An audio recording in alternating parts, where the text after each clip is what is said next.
Today we will talk about water. Water mean पानी। पानी का फार्मूला H2O होता है, जिसमें 2 हाइड्रोजन और 1 ऑक्सीजन एटम मिलकर वाटर मॉलिक्यूल बनाते हैं। वाटर को यूनिवर्सल सॉल्वेंट भी कहा जाता है। क्या आप जानते हैं कि ऐसा क्यों है? इसकी 2 रीज़न्स हैं। पहली ये कि ऑक्सीजन हाइड्रोजन और इस हाइड्रोजन के साथ जो बॉन्ड बनाता है, ये बॉन्ड काफ़ी ज़्यादा पोलैरिटी का हामिल होता है। इस बॉन्ड की पोलैरिटी की वजह से ऑक्सीजन, क्योंकि ये इलेक्ट्रोनेगेटिव है, इसके ऊपर नेगेटिव चार्ज आ जाता है और हाइड्रोजन जो है इसके ऊपर पार्शियल पॉजिटिव चार्ज आ जाता है। इसके पोलर होने की वजह से इसको यूनिवर्सल सॉल्वेंट कहा जाता है। दूसरी रीज़न जो इसकी है वो ये है कि इसकी हाइड्रोजन बॉन्डिंग है। वाटर मॉलिक्यूल्स के दरमियान हाइड्रोजन बॉन्डिंग प्रेजेंट होती है। अगर ह्यूमन बॉडी में देखें तो वाटर 70% मौजूद होता है और अगर ओशंस की बात करें तो इसमें 97% तक वाटर प्रेजेंट होता है। तो देखें, पानी का ज़्यादातर हिस्सा जो है वो समुद्रों पर मुश्तमिल है। नेक्स्ट देखें, ह्यूमन सेल के अंदर हम अगर बात करें, जो हमारी बॉडी के अंदर सेल्स हैं उनमें कितना वाटर होता है, तो that is 80 to 85% water that are present in cells of human. दुनिया में इतना ज़्यादा पानी है, 97% जो है वो ओशन में पर मुश्तमिल है, लेकिन फिर भी जो वाटर ड्रिंकेबल है वो 0.2% है, यानी कि 0.2% ही पानी सिर्फ पीने के काबिल है, इसके अलावा पीने के काबिल नहीं है। वाटर की हीट कैपेसिटी की बात करें तो ये 4.2 जूल पर ग्राम पर केल्विन है। हीट कैपेसिटी क्या होती है? आपको नाम से तो अंदाज़ा हो रहा होगा कि हीट की कैपेसिटी, ठीक है। हीट की कौन सी कैपेसिटी? हीट की वो कैपेसिटी कि अगर हम 1 ग्राम वाटर मॉलिक्यूल का लें तो वो उसका टेम्परेचर जो है वो 1 केल्विन तक रेज़ कर दे। इसके लिए जो अमाउंट ऑफ हीट हमें चाहिए होगी उसको हम बोलेंगे हीट कैपेसिटी। तो वाटर की हीट कैपेसिटी भी काफ़ी ज़्यादा होती है, डैट इज़ 4.2 जूल पर ग्राम पर केल्विन। केल्विन जो है वो टेम्परेचर का यूनिट है, ग्राम जो है वो 1 ग्राम ऑफ वाटर है और जूल जो है that is the unit of energy here. Water का फ्रीजिंग पॉइंट जो है वो 0 डिग्री सेल्सियस होता है, जबकि वाटर का जो बॉइलिंग पॉइंट है वो 100 डिग्री सेल्सियस होता है, यानी कि वाटर 100 डिग्री सेल्सियस पे बॉयल करता है। वाटर की एक प्रॉपर्टी ये है कि इसकी सरफेस टेंशन जो है वो बहुत ज़्यादा हाई होती है। सरफेस टेंशन का मतलब क्या है? इसका मतलब ये है कि वाटर की एक प्रॉपर्टी इसका कैपिलरी एक्शन है। अब कैपिलरी एक्शन क्या चीज़ है? कैपिलरी एक्शन ऐसा एक एक्शन है जिससे आप पौधे की जड़ में जब आप लोग पौधों को पानी देते हैं तो वो पानी पौधे की रूट से होता हुआ उसके लीव्स तक पहुंच जाता है और ये पानी कैपिलरी एक्शन के ज़रिए ही पौधों के पत्तों तक पहुंचता है। पानी का जड़ से पत्तों तक का जो ट्रैवलिंग होती है इसको हम कहते हैं कैपिलरी एक्शन। पानी की 2 तरह की इकसाम है, that is soft water and another is hard water. जो सॉफ्ट वाटर है उसकी क्या पहचान है और हार्ड वाटर जो है उसकी क्या पहचान है, ये आप इजीली भी अपने घर का पानी भी चेक कर सकते हैं कि आपके घर का पानी सॉफ्ट वाटर है या हार्ड वाटर। तो ये कैसे आप करेंगे? जो सॉफ्ट वाटर होता है वो साबुन के साथ एक अच्छी जाग बना देता है, लेकिन हार्ड वाटर ऐसा नहीं करता। हार्ड वाटर क्या होता है? हार्ड वाटर का मतलब ये है, आपको पता है ज़मीन की निचली सतह पर पानी मौजूद है लेकिन सॉइल भी मौजूद है। अब जो सॉइल है उसके अंदर कैल्शियम कार्बोनेट यानी चूने का पत्थर, कार्बन डाइऑक्साइड वगैरह भी प्रेजेंट होते हैं। जब ये कैल्शियम कार्बोनेट और कार्बन डाइऑक्साइड पानी के साथ मिलते हैं तो ये soluble water soluble calcium bicarbonate बना देते हैं, जिसकी वजह से पानी जो है पानी हार्ड हो जाता है। कैल्शियम कार्बोनेट के अलावा मैग्नीशियम कार्बोनेट भी ये अमल कर सकते हैं, जिससे मैग्नीशियम बाइकार्बोनेट बनता है और ये क्योंकि वाटर सॉल्युबल होते हैं बाइकार्बोनेट्स इसलिए पानी हार्ड हो जाता है और ऐसे पानी को हम हार्ड वाटर कहते हैं। दो फार्मूला यहाँ पे आपने याद रखने हैं। First is for gypsum and other is form limestone. Limestone तो आपको पता है, चूने का पत्थर जिसको कहते हैं, that is calcium carbonate. Gypsum जो है इसका फार्मूला होता है कैल्शियम सल्फेट डॉट 2H2O।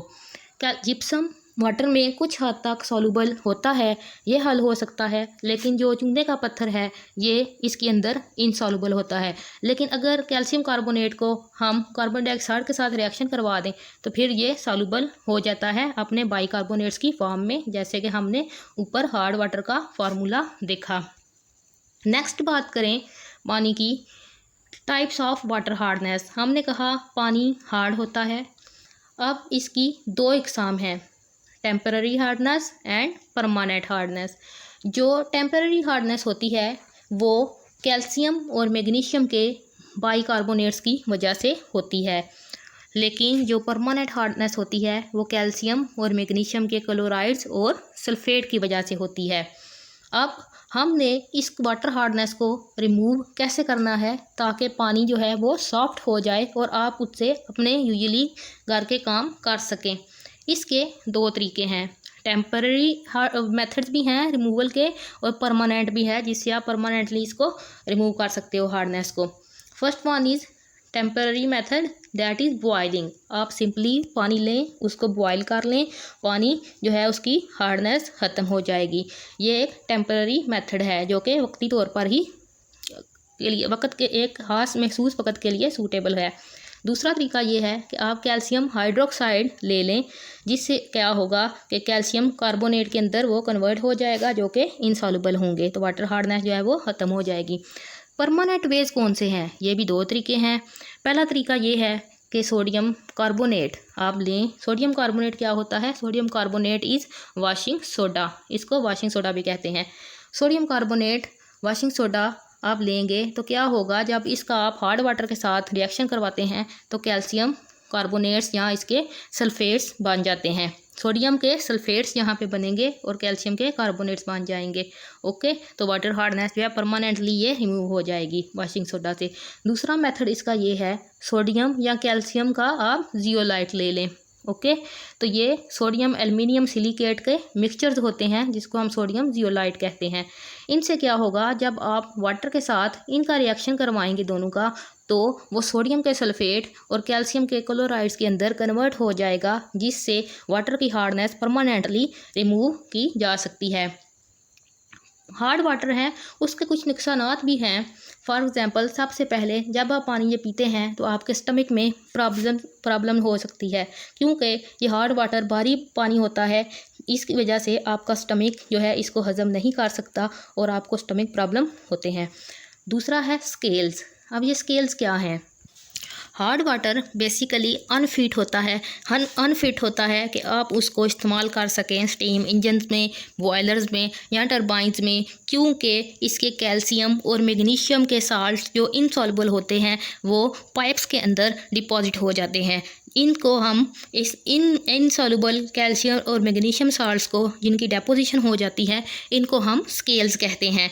अब ये स्केल्स जो हैं, these are bad conductor of heat, hence more fuel is required for steaming और अदर फॉर बॉइलिंग और अदर पर्पसेस। ओके, तो insoluble calcium and magnesium sulphates not only reduce the efficiency of the engine but also cause the boiler to burst. इससे क्या होता है, इससे boiler जो है आपका वो टूट भी सकता है, वो फट भी सकता है। तीसरा जो इसका नुकसान है वो ये है कि आपका सोप जो है वो वॉशिंग पर्पसेस के लिए ज़्यादा यूज़ होता है। फ्लोराइसिस, जो फ्लोरोसिस है, इट इज़ फ्लोरोसिस। देखा आपने लापरवाही का नतीजा है। फ्लोरोसिस एक दांतों की बीमारी है। इससे आपके दांत बुरना शुरू हो जाते हैं या टूटना शुरू हो जाते हैं अगर आप फ्लूटिड वाटर पीते हैं। हेपेटाइटिस जो है, वाटर अगर आप कंटेमिनेटेड यूज़ कर रहे हैं तो इससे हेपेटाइटिस ए और ई जो है उसके ट्रांसमिट होने के चांसेस ज़्यादा होते हैं। स्विमिंग पूल्स तो आपने देखे ही होंगे। स्विमिंग पूल की क्लीनिंग कैसे की जाती है? बेसिकली स्विमिंग पूल के पानी को साफ़ करने के लिए इसके अंदर क्लोरीन ऐड की जाती है। इस प्रोसेस को क्लोरीनेशन कहते हैं।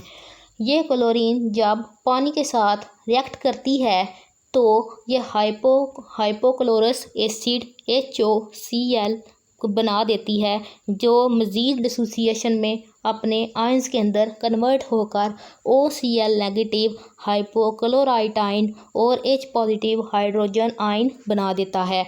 ये हाइपोक्लोरस एसिड और हाइपोक्लोराइट ये दोनों जो हैं वाटर को साफ़ करने के लिए, पानी को साफ़ करने के लिए यूज़ किए जाते हैं। तो स्विमिंग पूल में भी केमिस्ट्री की एक एग्जांपल ये है कि इसकी सफाई के लिए क्लोरीनेशन के प्रोसेस को यूज़ किया जाता है।